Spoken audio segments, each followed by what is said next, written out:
Fair warning right now guys, this video gets pretty intense. There are a lot of nasty things that we are about to go over, because these are the top 5 crimes committed during a demonic possession. Number 5 on this list is the Panama Seven. The following story happened only a few years ago and is a horrifying tale where 7 people in Panama were found dead from a terrifying ritual. The BBC writes 10 people have been arrested on suspicion of murder. The suspects and all victims were thought to belong to the Nagobi indigenous community. The grave was discovered after 3 villagers escaped and made their way to a local hospital last weekend, prosecutor Rafael Baloy said. They then alerted authorities about several families being held by an indigenous-run sect. On Wednesday, police raided the community located in a jungle region in northwest Panama, some 250 kilometers from the capital Panama City. They were performing a ritual inside the structure. In that ritual, there were people being held against their will, being mistreated, said Mr. Balois. All of these rites were aimed at killing them if they didn't repent their sins. Inside the makeshift church, officers found a naked woman, machetes, knives, and a ritually sacrificed goat, Mr. Balois said. The site was controlled by a religious sect called the New Light of God,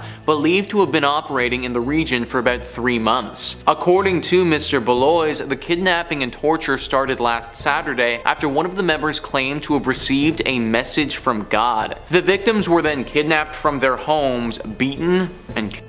So let me ask you guys, does that sound like something that God would tell you to do? Gather up a bunch of people, hold them against their will, and torture and kill them? To me, if any sort of entity was to tell you to do something like that, then that would be a demon or maybe the devil. Maybe that demonic entity would portray themselves as God or someone else, but I don't know what type of God would do something like this. To be completely honest folks, I'm really not a religious person, so when I hear something like this, I believe that this was the work of people who were extremely sick or misguided. But I can guarantee to them, they probably really felt like they were acting as the vessel for some higher being. I think in this instance though, they really did misjudge who that higher being was. This happened literally back in 2020 as well guys, so really not that long ago. My heart truly does go out to the people that were killed and to the families of those who were taken way too soon. Number 4 on this list is The Devil Made Me Do It. This famous Ed and Lorraine case may be the best example of when someone tried to claim a demonic possession led to a crime. The case is centered around a young man named Orrin Cheyenne Johnson and the man that he murdered, a 40-year-old named Alan Bono. Mental Floss says there was no question that Johnson killed Bono. However, his defense attorney, 33-year-old Martin Minella, planned to argue that the 19-year-old was not guilty by virtue of demonic possession. Ahead of the trial, Minella pled his case through the media, giving interviews to major press outlets. The courts have dealt with the existence of God, and now they'll be asked to deal with the existence of the demonic spirit, Minella told People. The day after Johnson was arrested, Lorraine Warren called the Brookfield police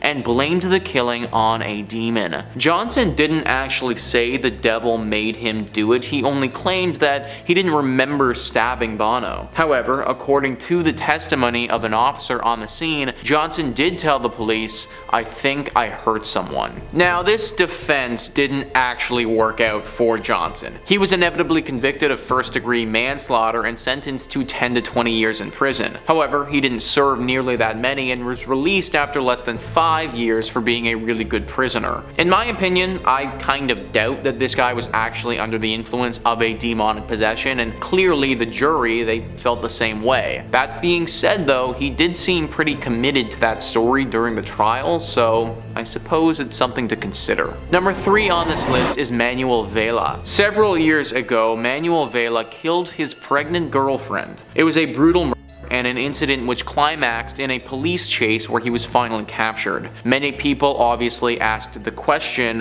why? And the answer may shock you. The Mystique says Vela told the interviewers that the murder of his girlfriend and her child were part of a religious and political statement. He was possibly trying to enlighten the crowd of his opinion on pro-life ideologies. However, it seemed like his motivation behind the murders wasn't just politically backed. He went on to say how he is the Antichrist and the voices in his head guided him on what to do. Many of his analogies were akin to things that have happened in the history of Christianity. Christianity. Vela literally believed that he was the Antichrist, guys. That sounds like a pretty textbook example of a demonic possession to me. At this point, Vela's competency to stand trial was in question and a hearing needed to be done. Manuel never actually made it to the hearing though, because in January 2017, authorities found him dead in his cell. He had taken his own life. Number 2 on this list is the Son of Sam. The Son of Sam was a killer that caused one of the biggest citywide police investigations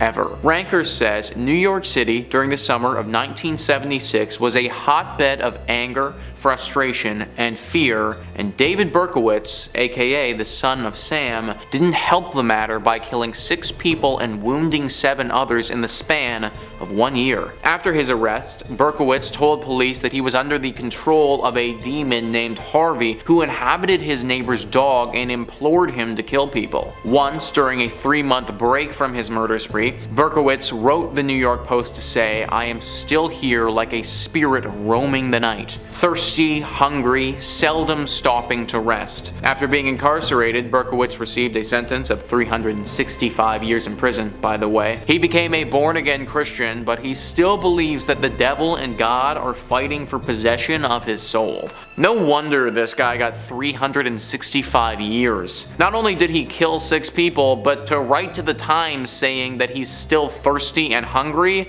Yeah, this is clearly a man that needs to be kept behind bars for literally ever. Once again, I want to stress the fact here that I'm not a religious man personally. When I hear a story like this, I believe that it's far more likely that the Son of Sam was just truly mentally unstable and probably in need of some very serious help. He truly believed, though, that a demon had called upon him and was using his body as a vessel for evil. We may never know what truly caused him to do this, but at least he's locked up for good and won't be doing it again anytime soon. And finally, number 1 on this list is Michael Taylor. Several decades ago, Taylor was apparently possessed by a horrible demon, and this time it really got the better of him. Ranker says in 1974, Michael Taylor was just a simple butcher living in Ossett, England, who was suddenly overcome by an evil spirit. He had an exorcism performed on October 5th and 6th of 1974, and while it went okay, the priests weren't able to expel all of the demons. According to Bill Ellis, an authority on folklore and the occult in contemporary culture, in an all-night ceremony, the exorcist believed that they had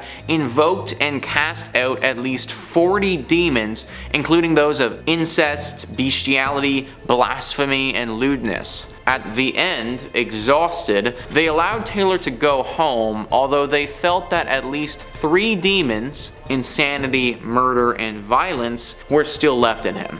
So, you know, kind of the big 3. After he returned home, Taylor immediately murdered his wife by ripping out her eyes and tongue and then tearing off most of the skin from her face, finally strangling their pet poodle. Police found Taylor standing in the street naked and covered in blood, shouting, "It is the blood of Satan." This is truly one of the most graphic crimes I've ever read about, honestly. Like, to think that this happened in real life is extremely scary. Also, if he was possessed by some type of demon, like, what demon was this and how do we all avoid this? I feel like this is pretty pertinent information considering what Taylor ended up doing. But there you have it, folks. That is our list of the top 5 crimes committed during a demonic possession. Please let me know in the comments down below what you thought about this list and some other horrible crimes that you guys are aware of. Also, please hit the like and subscribe button. Thank you so much for watching. I've been your host, Nicholas Playlog, and I will catch you next time.